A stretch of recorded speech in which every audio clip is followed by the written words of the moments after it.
హోమ్లాండర్స్ God complex ఇప్పుడొక రేంజ్కి వెళ్ళిపోయింది. ద బాయ్స్ ఒకరిమీదొకరు పడిపోయి చంపుకోడానికి ట్రై చేస్తున్నారు. అండ్ దీంతోపాటు వీసీయూ అండ్ వాట్ రైజింగ్ లాంటి అప్కమింగ్ సిరీస్ గురించి మనకు కొన్ని హింట్స్ కూడా దొరికాయి. Welcome back everybody. మనమిప్పుడు The Boys 5th and final season episode 4 గురించి మాట్లాడుకుందాం. ఈ ఎపిసోడ్లోని డీటెయిల్స్, ప్రీక్వెల్ సిరీస్తో ఉన్న కనెక్షన్స్ అండ్ మేజర్ మూమెంట్స్ అన్నిటినీ బ్రేక్ డౌన్ చేద్దాం. ఆనెస్ట్లీ ఈ ఎపిసోడ్ నాకు కొంచెం మిక్స్డ్ బ్యాగ్లానే అనిపించింది. టాపిక్లోకి వెళ్లే ముందు ద బాయ్స్ అప్డేట్స్ కోసం తప్పకుండా లైక్, కామెంట్ అండ్ సబ్స్క్రైబ్ చేయండి. ఈ సీజన్ మొత్తం ప్రతి ఎపిసోడ్ కవరేజ్ మనం కంటిన్యూ చేస్తున్నాం కాబట్టి ఈ ఎపిసోడ్లో ఉన్న internal fighting, unexpected insults and the బాయ్స్ని చిన్నపిల్లల్లా మార్చి ఒకరినొకరు చంపుకునేలా చేసే పారాసైట్ గురించి ఇప్పుడు మాట్లాడుకుందాం. Full spoilers ahead. ఎపిసోడ్ స్టార్టింగ్లో హోమ్లాండర్ రయాన్తో కలిసి ఉన్న ఒక పాత ఫోటోని అడ్మైర్ చేస్తూ ఉంటాడు. అప్పుడే ఫైర్ క్రాకర్ లోపలికి వస్తుంది. అండ్ రావడంతోనే హోమ్లాండర్ ఆమె దగ్గర తన ఫాదర్ అంటే సోల్జర్ బాయ్ సెంట్ని స్మెల్ చేస్తాడు. ఫైర్ క్రాకర్ వెంటనే కవర్ చేస్తూ అది జస్ట్ మీడియా ప్రెప్ వల్ల వచ్చిన సెంట్ అని చెప్తుంది. కానీ హోమ్లాండర్ ఫోకస్ ఆమె సీక్రెట్స్ మీద లేదు. ఇప్పుడు ఆయన కళ్ళు కేవలం తన డెస్టినీ మీద మాత్రమే ఉన్నాయి. హోమ్లాండర్ తన డెస్టినీ గురించి, తను గాడ్ అవ్వబోతున్నానని ఒక ఏంజిల్ నుండి మెసేజ్ వచ్చిందని ఫైర్ క్రాకర్కి చెప్తాడు. ఫైర్ క్రాకర్కి ఆయన్ని మెసయ్యాగా నమ్మడం ఇష్టం లేకపోయినా బయటికి మాత్రం చాలా కూల్గా మేనేజ్ చేస్తుంది. హోమ్లాండర్కి ఇప్పుడు మళ్లీ ఆమె అవసరం వచ్చింది. ఎందుకంటే ఆయనలోని స్పెషల్నెస్ని గుర్తించింది ఆమె ఒక్కతే కాబట్టి. తను రాబోతున్న మెసయ్యా అనే విషయాన్ని ప్రపంచం మొత్తం స్ప్రెడ్ చేయమని ఆమెకు చెప్తాడు. తన రిలీజియస్ ఫాలోవర్స్ని అండ్ వాట్ మీడియా మెషిన్ని యూజ్ చేసి హోమ్లాండరే మెసయ్యా అని ప్రచారం చేయమంటాడు. ఆయనకిక సూపర్ హీరోగా ఉండడం నచ్చడం లేదు. అందరూ తనని దేవుళ్లా కొలవాలి, అంటే వర్షిప్ చేయాలి అని అనుకుంటున్నారు. ఇదే రిలీజియస్ వైబ్స్ని కంటిన్యూ చేస్తూ సీన్ మళ్లీ జీసస్ లాగా బతికి వచ్చిన రయాన్ దగ్గరికి షిఫ్ట్ అవుతుంది. రయాన్ నిద్రలాగగానే తన పక్కనే బుచ్చర్ అండ్ టెర్రర్ కనిపిస్తారు. బుచ్చర్ రయాన్ మూడ్ని లిఫ్ట్ చేయడానికి ట్రై చేస్తూ ఆయనకి అండ్ ఆయన నన్నకి జరిగిన మ్యాటర్ని స్టార్ వార్ స్టోరీతో కంపేర్ చేస్తాడు. ఆ ప్రాసెస్లో స్పాయిలర్స్ కూడా ఇచ్చేస్తాడనుకోండి. బుచ్చర్ రయాన్కి ఒక వార్నింగ్ ఇస్తాడు.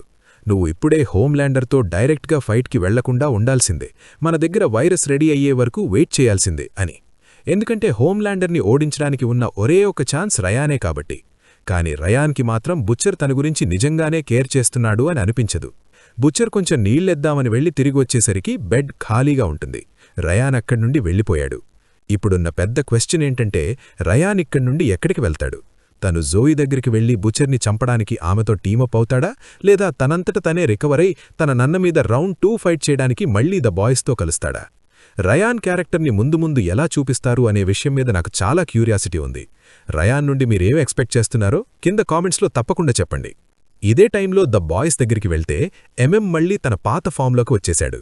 ఫ్రెంచీ ఏమో మొత్తం మొదట్నుండి వైరస్ని రీబిల్డ్ చేస్తున్నాడు. అండ్ దీనికి ఇంకో కొన్ని వీక్స్ టైం పడుతుంది. రయాన్ అండ్ యానీ ఇద్దరి జాడా లేదు కాబట్టి హోమ్లాండర్ కంటే ముందే ఫోర్ట్ హార్మనీకి వెళ్లి అక్కడున్న ఆఖరి V1ని దక్కించుకోవాలని ద బాయ్స్ ప్లాన్ చేస్తారు. ఇక ఈ వీక్లో నాకంత ఎగ్జైటింగ్గా అనిపించని కొన్ని సబ్ప్లాట్స్ గురించి మాట్లాడుకుందాం. Start with Annie. యానీ తన నాన్నని కలవడానికి వెళ్తుంది. ఈయన గురించి మనకిప్పటివరకు తెలీదు. గత 20 ఏళ్లుగా హైడింగ్లో ఉన్నారు. అక్కడే మనం యానీ బ్రదర్ మేసన్ని అండ్ ఆమె స్టెప్ మామ్ని కూడా కలుస్తాము.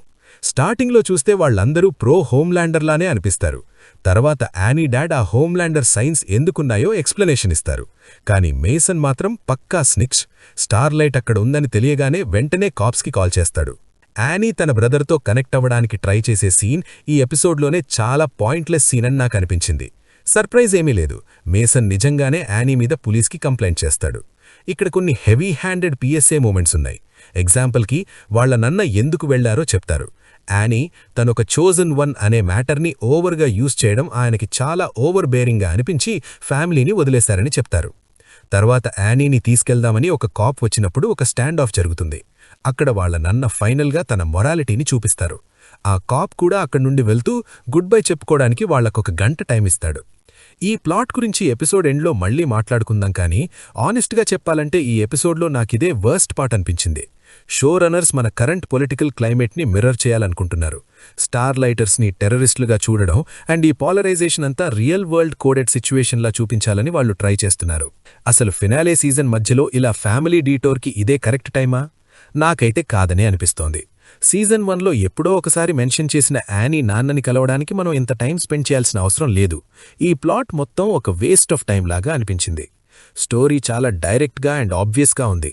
అండ్ ఈ సీన్స్లోని పర్ఫార్మెన్సెస్ కూడా చాలా ఫ్లాట్గా, బోరింగ్గా ఉన్నాయి. ఈవెన్ యానీ పర్ఫార్మెన్స్ కూడా అంతే.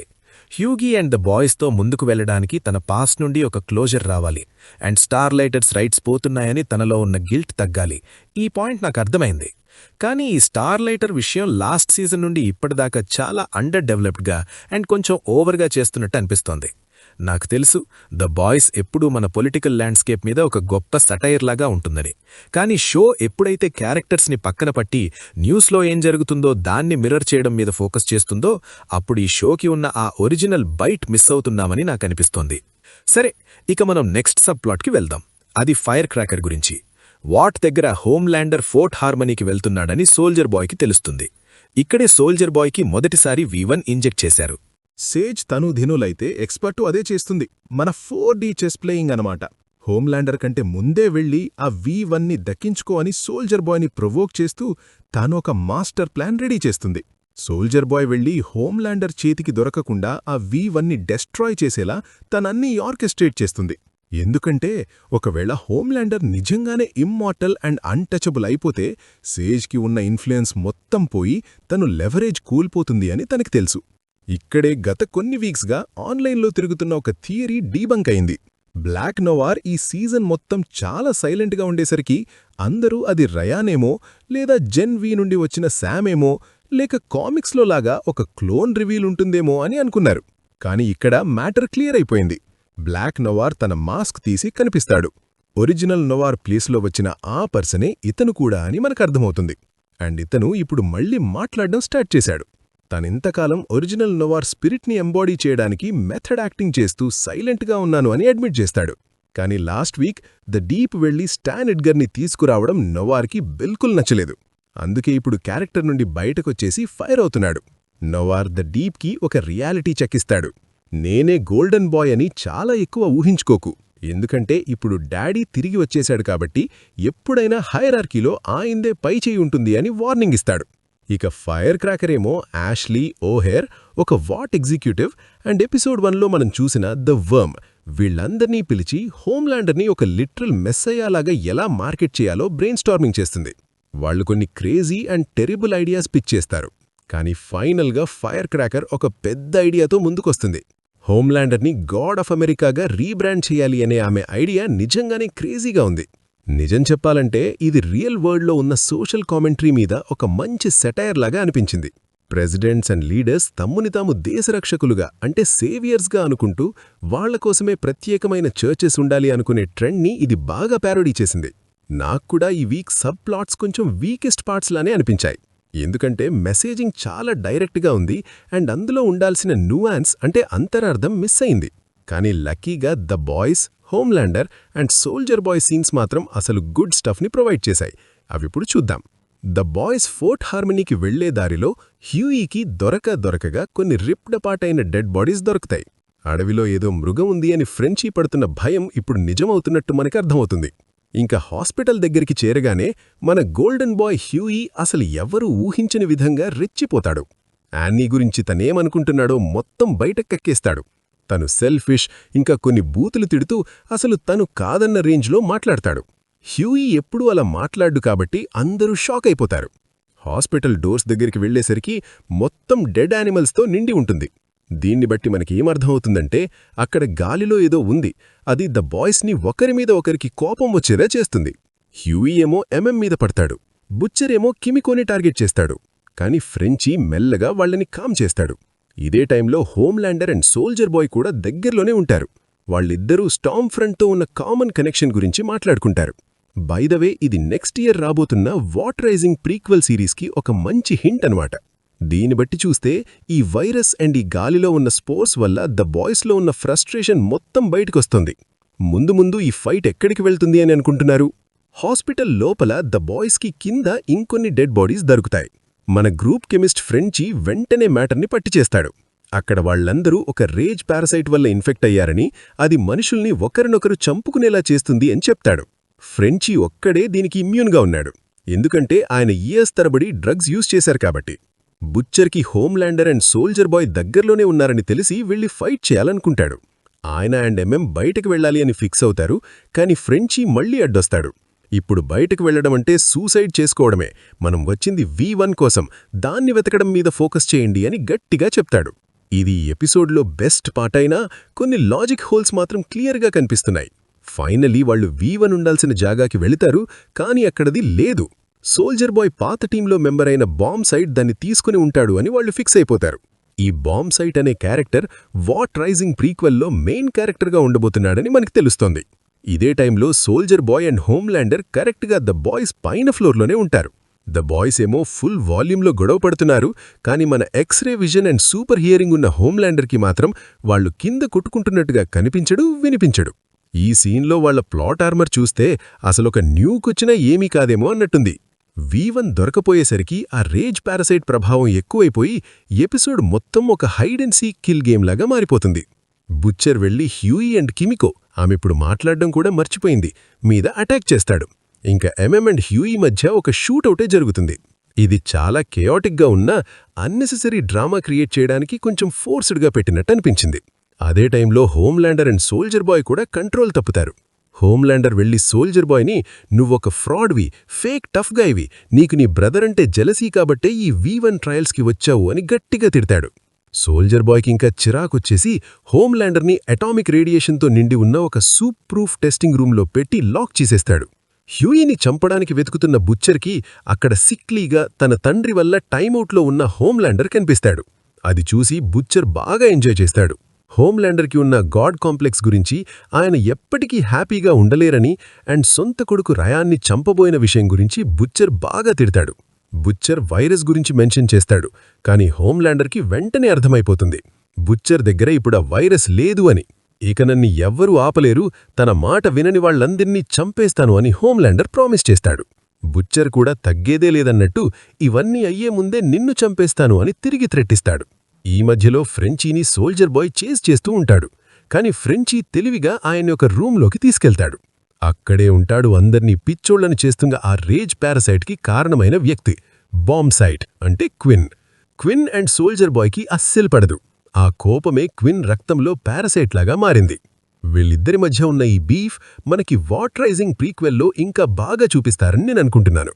ఇంకా చాలా కన్వీనియంట్గా ఫ్రెంచీ సోల్జర్ బాయ్ని రెచ్చగొట్టి తన న్యూక్లియర్ బ్లాస్ట్తో క్విన్ని చంపేలా చేస్తాడు. క్విన్ చనిపోగానే ఆ పారసైట్ ఎఫెక్ట్ పోయి అందరూ మళ్లీ నార్మల్ అయిపోతారు. ఇక్కడ నాకొక డౌట్, ఒకవేళ నేను తప్పైతే కామెంట్స్లో చెప్పండి. సోల్జర్ బాయ్ ఆ బ్లాస్ట్ని అన్లీష్ చేసినప్పుడు తన దగ్గరున్న ప్రతి ఒక్కటి మొత్తం డెస్ట్రాయ్ అయిపోతుంది అని ముందు ఎస్టాబ్లిష్ చేశారు కదా, మరక్కడే ఉన్న ఫ్రెంచీ అండ్ బుచ్చర్కి ఒక చిన్న గీత కూడా పడకుండా ఎలా సర్వైవ్ అయ్యారు? ఈ ఎపిసోడ్లో పవర్ స్కేలింగ్ అసలు ఎక్కడా మ్యాచ్ అవ్వలేదు. నిజంగానే ఇది ఎపిసోడ్లో బెస్ట్ పార్ట్ అయినా చాలా ఓవర్ ద టాప్గా, సిల్లీగా అండ్ కొన్ని విషయాలు అసలు లాజిక్కి దూరంగా ఉన్నాయి. క్విన్ని చంపేసిన తర్వాత సోల్జర్ బాయ్ చాలా షేకెనప్గా ఉంటాడు అండ్ ద బాయ్స్ని వదిలేస్తాడు. వీళ్ళిద్దరి మధ్య ఉన్న ఆ పాత చరిత్ర ప్రీక్వెల్లో చూడాల్సిందే, కానీ ఆయన ద బాయ్స్ని అలా ఈజీగా వదిలేయడం మాత్రం నాకు కొంచెం టూ కన్వీనియంట్గా అనిపించింది. తర్వాత సీన్ మళ్లీ యాన్నీ దగ్గరికి షిఫ్ట్ అవుతుంది. 1 గంటలో వెళ్ళిపోన్నారు కదా, కానీ ఆమె చాలా క్యాజువల్గా ఫ్యామిలీతో డిన్నర్ చేసి గుడ్ బై చెప్తుంది. వాళ్ల నాన్న వెళ్లే ముందు ప్రేమించే వాళ్ల కోసం ఎప్పుడూ తోడు నిలబడాలి అని కొన్ని ఫైనల్ మాటలు చెప్తారు. అది చూస్తుంటే ఏదొక CW షూ సీన్ లాగా అనిపించింది నాకు. హోమ్లాండర్ ఫైనలీ ఆ రూమ్ నుండి ఎస్కేప్ అయి వాళ్ల నాన్నని చంపడానికి రెడీ అవుతాడు. కానీ అక్కడ సోల్జర్ బాయ్ ఏడుస్తూ నన్ను చంపేస్తావా చంపా అని అడగడం చూసి హోమ్లాండర్ ఆయన్ని ఏమీ చేయకుండా అక్కడి నుండి వెళ్ళిపోతాడు. ఈ ఎపిసోడ్ చూస్తుంటే ఫైనల్ సీజన్ మీద ఫోకస్ కంటే రాబోతున్న ప్రీక్వెల్ సిరీస్ కోసం సెటప్ చేస్తున్నట్టే ఎక్కువ అనిపించింది. నాకు తెలిసి ఈ సీజన్లో ఇప్పటివరకు ఉన్న వీకెస్ట్ ఎపిసోడ్ ఇదే. కిమికో అండ్ ఫ్రెంచీ ఇద్దరూ బ్రేకప్ చేసుకుంటారు, ఎందుకంటే వాళ్ల లైఫ్ గోల్స్ వేరు కాబట్టి. ఇది చూస్తుంటే ఫ్యూచర్లో వీళ్లలో ఎవరో ఒకరు తొందరగా చనిపోతారేమో అని వైబ్ వస్తోంది. యాన్నీ తిరిగి వచ్చి హ్యూయిని వదిలేసి వెళ్లినందుకు అపాలజీ చెప్తుంది. అదే టైంలో బుచ్చర్ అండ్ కూడా ఒకరికొకరు సారీ చెప్పుకుంటూ టీవీలో హోమ్లాండర్ గురించి వస్తున్న ఒక స్పెషల్ అనౌన్స్మెంట్ని చూస్తూ ఉంటారు. ఆఖరి సీన్లో హోమ్లాండర్ కొత్త చర్చ్ దగ్గర ఓ హెయిర్కున్న స్పెషల్ ఎబిలిటీని యూజ్ చేస్తాడు. అదే ఒక సానిక్ స్క్రీమ్. తన వోకల్ కార్డ్స్ నుండి చాలా పవర్ఫుల్ స్క్రీమ్ని ప్రొడ్యూస్ చేయడం ఆయన ఎబిలిటీ. ఈ ఎబిలిటీతో ఆయన జనాల్ని తన సైడ్ తిప్పుకోవడం, తన రిలీజియస్ కాజెస్కి సపోర్ట్ సంపాదించుకోవడం చేస్తుంటారు. జనాల మీద ఆ పవర్ని యూజ్ చేస్తూ హోమ్లాండర్ని స్టేజ్ మీద ఇంట్రడ్యూస్ చేస్తాడు. హోమ్లాండరే వాళ్ల లార్డ్ అండ్ సేవియర్ అని ప్రచారం చేస్తారు. అందరూ ఆయన పేరు మాత్రం గట్టిగా అరిస్తారు. ఫైనల్గా చెప్పాలంటే ఎపిసోడ్ 4లో కొన్ని ఇంట్రెస్టింగ్ మూమెంట్స్, మంచి character beats and what rising teaser ఉన్నా నాకు రైటింగ్ మాత్రం చాలా బ్యాడ్గా అనిపించింది. నిజమే, ఈ ఎపిసోడ్ చూస్తుంటే వరల్డ్ బిల్డింగ్ మీద ఉన్న శ్రద్ధ మెయిన్ స్టోరీ లాజిక్ మీద లేదని క్లియర్గా అర్థమవుతోంది. వాట్ రైజింగ్ని ప్రమోట్ చేయడంలో ఉన్న ఉత్సాహం ద బాయ్స్ ఫైనల్ సీజన్ క్వాలిటీని మెయింటైన్ చేయడంలో మిస్ అయింది. యాన్నీ సబ్ప్లాట్ విషయానికొస్తే అది ఖచ్చితంగా ఒక PSA అంటే పబ్లిక్ సర్వీస్ అనౌన్స్మెంట్ లాగే ఉంది. సహజంగా ద బాయ్స్ సెటైర్ చాలా షార్ప్గా కత్తిమీద సాములాగా ఉంటుంది, కానీ ఇక్కడ మాత్రం చాలా ఫ్లాట్గా అనిపించింది. మీరు చెప్పినట్టు ఎపిసోడ్ 1, 2 అండ్ 3 చాలా బాగున్నాయి. అవే అసలు సిసలు ద బాయ్స్ వైబ్ని తీసుకువచ్చాయి. కానీ ఈ 4th ఎపిసోడ్ మాత్రం సీజన్ 4లోని వీక్ మూమెంట్స్ని గుర్తు చేసింది. Logic gaps, soldier bye blast నుండి బుచ్చర్ అండ్ ఫ్రెంచీ ఎలా సర్వైవ్ అయ్యారు, హోమ్లాండర్కి తన కింద ఫ్లోర్లో ఉన్న గొడవ ఎందుకు వినిపించలేదు, ఇవన్నీ పెద్ద క్వశ్చన్ మార్క్స్. పవర్ స్కేలింగ్, క్యారెక్టర్స్కి కావాల్సినప్పుడు ప్లాట్ ఆర్మర్ ఇవ్వడం, ఇంకో దగ్గర పవర్స్ని తగ్గించడం కొంచెం ఆడ్గా ఉంది. Sub plots, Yanni family drama and political messaging చాలా ఫోర్స్డ్గా అనిపించాయి. దీనివల్ల హాస్పిటల్లో జరిగే మెయిన్ యాక్షన్కి బ్రేక్ పడింది. అయినా సరే కోర్ క్యారెక్టర్ డ్రామా మాత్రం మనల్ని కురిసి కూర్చోబెడుతోంది. బుచ్చర్ అండ్ హోమ్లాండర్ మధ్య ఉన్న రైవల్రీ అండ్ సోల్జర్ బాయ్ తిరిగి రావడం, ఇవే ఇంకా షోని హోల్డ్ చేస్తున్న మెయిన్ పిల్లర్స్. ఖచ్చితంగా next week episode back to form వస్తుంది అని ఆశిస్తున్నాం. లాజిక్ హోల్స్ తక్కువగా ఉండి యాక్షన్ అండ్ సెటైర్ బ్యాలెన్స్గా ఉంటే చాలు. మీరు కూడా ఈ పాయింట్స్తో ఏకీభవిస్తున్నారా, లేదా ఈ ఎపిసోడ్లో మీకు నచ్చిన మొమెంట్స్ ఏమైనా ఉన్నాయా? తప్పకుండా కామెంట్స్లో షేర్ చేయండి. వీడియోని లైక్ చేయండి అండ్ ఛానల్కి సబ్స్క్రైబ్ చేసుకోవడం మర్చిపోకండి. Until next time, take care.